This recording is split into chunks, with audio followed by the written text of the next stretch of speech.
Hello বন্ধু, Imtaz online সার্ভিসের পক্ষ থেকে আমি আমার কাছে একটি নতুন আপডেট নিয়ে চলেছি। পিএম আবাস যোজনা।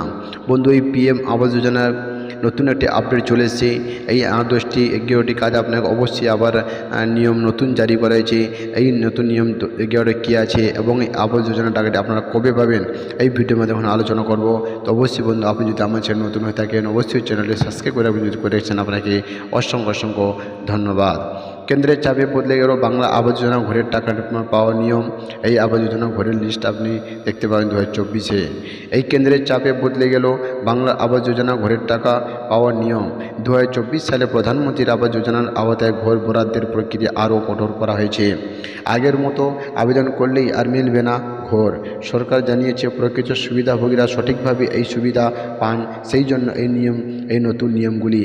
নির্দেশিকা বলা হয়েছে যাতে অযোগ্য কেউ সুবিধা না পায়, শুধু যাদের প্রাপ্য তারই যেন ঘর পান, তা নিশ্চিত করতে বিভিন্ন যাচাই বাছাই প্রক্রিয়ার উপর জোর দিতে হবে। এই পিএম আবাস যোজনার নতুন 11টা নিয়ম। এই আবাস যোজনার জন্য নতুন 11 দফা নিয়ম শুরু হয়েছে, যেটা সার্ভে হবে। তো 2024 সালে আবাস যোজনা ঘরের তালিকা তৈরিতে কেন্দ্র ও রাজ্যের মধ্যে কিছু মতবিরোধের কারণে এই নতুন নিয়ম কার্যকর করতে বাধ্য হয়েছে রাজ্য সরকার। বিশেষ করে 2022 সালে প্রাথমিক তালিকা নিয়ে এসে যে সমীক্ষা শুরু হয়েছিল, তার ভিত্তিতে এই চূড়ান্ত বাংলা আবাস যোজনা ঘরের লিস্ট তৈরি হচ্ছে এবং এই তালিকাকে আরও সঠিকভাবে যাচাইয়ের জন্য রাজ্য পঞ্চায়েত দপ্তর 11 দফা নির্দেশিকা জারি করেছে। কি এই নতুন নিয়ম জারি হয়েছে আপনারা অবশ্যই দেখুন। তো এই 11 দফার নিয়মটা কি? যে প্রথম দফা হচ্ছে ভুল বোঝাবুঝি দূর করতে হবে। বাংলা আবাস যোজনা তালিকা নিয়ে সাধারণ মানুষের মধ্যে ভুল ধারণা তৈরি না হয় সেজন্য বিশেষ প্রচারের ব্যবস্থা নিতে বলা হয়েছে। রাজনৈতিক দলের ও সাধারণ মানুষের মধ্যে সঠিক তথ্য পৌঁছানোর জন্য সচেতনতা বৃদ্ধি করতে হবে। 2 নম্বর হচ্ছে পূর্বে বাতিল হওয়া নামগুলি পুনরায় যাচাই। যেসব নাম বাতিল করা হয়েছিল সেগুলি আবার নতুন করে পর্যালোচনা করতে হবে। এরপর বাংলা আবাস যোজনা ঘরের লিস্ট প্রস্তুত করতে হবে। বিশেষ করে যাদের পাকা বাড়ি আছে তাদের নাম যাচাই করার সময় আইনগতভাবে সঠিকতা পরীক্ষা করতে হবে। 3 হচ্ছে সিএমআর ও অভিযোগ নিষ্পত্তি সেলের নাম যাচাই। অভিযোগ নিষ্পত্তি সেল বা সিএমআর থেকে আসা সমস্ত তথ্য এবং নামগুলি সঠিক যাচাই করতে হবে। কোনো তথ্য পাওয়া না গেলে তা অনুসন্ধান করতে হবে। 4 নম্বর হচ্ছে ব্যাঙ্ক অ্যাকাউন্ট এবং আইডি যাচাই। উপভোক্তাদের নাম, ব্যাঙ্ক অ্যাকাউন্ট নম্বর এবং আইডি তথ্য সঠিকভাবে নথিভুক্ত করা উচিত। তথ্য যাচাইয়ের সময় বিশেষ মনোযোগ দিতে হবে যাতে কোনো ভুল না হয়। 5 নম্বর হচ্ছে পুলিশের সাহায্য নেওয়া হবে। তালিকা যাচাইয়ের ক্ষেত্রে পুলিশ প্রশাসনকে যুক্ত করা হয়েছে। পুলিশ স্বাধীনভাবে তালিকার তথ্য যাচাই করবে এবং তাদের সহযোগিতা নিশ্চিত করতে হবে। 6 নম্বর হচ্ছে দুর্যোগের ক্ষতিগ্রস্তদের বাড়ির তালিকা। প্রাকৃতিক দুর্যোগে ক্ষতিগ্রস্তদের বাড়ির তালিকা প্রাকৃতিক দুর্যোগ মোকাবিলা দপ্তরের নির্দেশিকা মেনে তৈরি করতে হবে।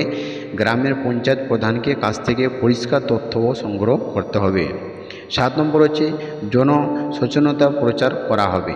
নতুন তালিকা যাচাইয়ের আগে এলাকাভিত্তিক প্রচার চালানো হবে যাতে জনগণ প্রকল্পের সুবিধা সম্পর্কে সঠিকভাবে অবগত হতে পারে। বিশেষত মাইকিংয়ের মাধ্যমে এই প্রচার হবে। তো 8 নম্বর হচ্ছে তথ্য সংগ্রহের ছবি ও ভিডিও রাখার নির্দেশ। তালিকা যাচাই করার পর সমস্ত তথ্যের ছবি এবং ভিডিও প্রমাণ হিসাবে সংগ্রহ করতে হবে। এতে ভবিষ্যতে যে কোনো বিতর্কের সময় সহজে যাচাই করা সম্ভব হবে। 9 নম্বর হচ্ছে গ্রাম পঞ্চায়েত ও গ্রাম সংসদ এলাকা ভিত্তিক বিশ্লেষণ। গ্রাম পঞ্চায়েত বা গ্রাম সংসদ অনুযায়ী তালিকা বিশ্লেষণ করতে হবে। যেসব এলাকাতে বেশি বা কম নাম বাতিল বা গ্রহণ করা হয়েছে তা পর্যালোচনা করতে হবে। আর 10 নম্বর হচ্ছে বন্ধু সুপার চেকিং প্রক্রিয়া উন্নয়ন। যাচাইয়ের কাজ আরও নিবিড়ভাবে করার জন্য সুপার চেকিং ব্যবস্থা জোরদার করা হবে। সমীক্ষারা সরাসরি মাঠে গিয়ে তথ্য যাচাই করবেন। 11 নম্বর হচ্ছে ব্লক এবং গ্রাম সভার নথি সংরক্ষণ। ব্লক লেভেল কমিটি ও গ্রাম সভার অনুমোদন সহ সমস্ত নথি যথাযথভাবে সংরক্ষণ করতে হবে, যাতে পরে তা সহজে পরীক্ষা করা যায়। এই নির্দেশিকা আরও বলা হয়েছে যে কোনো ধরনের গাফিলতি বা ইচ্ছাকৃত ভুল বন্দোবস্ত করা হবে না। 2024 সালে প্রধানমন্ত্রীর আবাস যোজনা এই নতুন নিয়মাবলী প্রকল্পের স্বচ্ছতা ও নির্ভরযোগ্যতা বাড়াতে সহায়ক হবে বলে আশা হচ্ছে। তো এবার বাংলা আবাস যোজনা দেখতে পারেন বন্ধু, এই 11 দফা নতুন নিয়ম, এই নিয়মগুলো দেখতে পারেন বন্ধু, এভাবে তৈরি করা হবে। যদি আপনারা এখন পর্যন্ত যদি এই ভিত্তিতে যদি আপনারা না হয়ে থাকে, আপনাদের এলাকা এখন পর্যন্ত যদি আপনাদের সার্ভে না হয়ে থাকে, তা আপনাদের সার্ভে কবে হবে অবশ্যই আপনারা কমেন্ট করে জানাবেন। আপনাদের কোন ডিস্ট্রিক্ট থেকে আপনারা ভিডিও দেখছেন, আমি চেষ্টা করব আপনার প্রশ্নের উত্তর দেওয়ার জন্য। এবার আপনাদের এই বাংলা আবাস যোজনা বন্ধু আবাসের লিস্ট আপনি কীভাবে চেক করবেন? তো যাদের বাংলায় আবাস যোজনা নিয়ে সার্ভে হয়েছে তাদের মধ্যে কারা কারা ঘরটা পাওয়ার যোগ্য, তারা খুবই শীঘ্রই আবাস যোজনা ঘরের লিস্ট দেখতে পারবেন।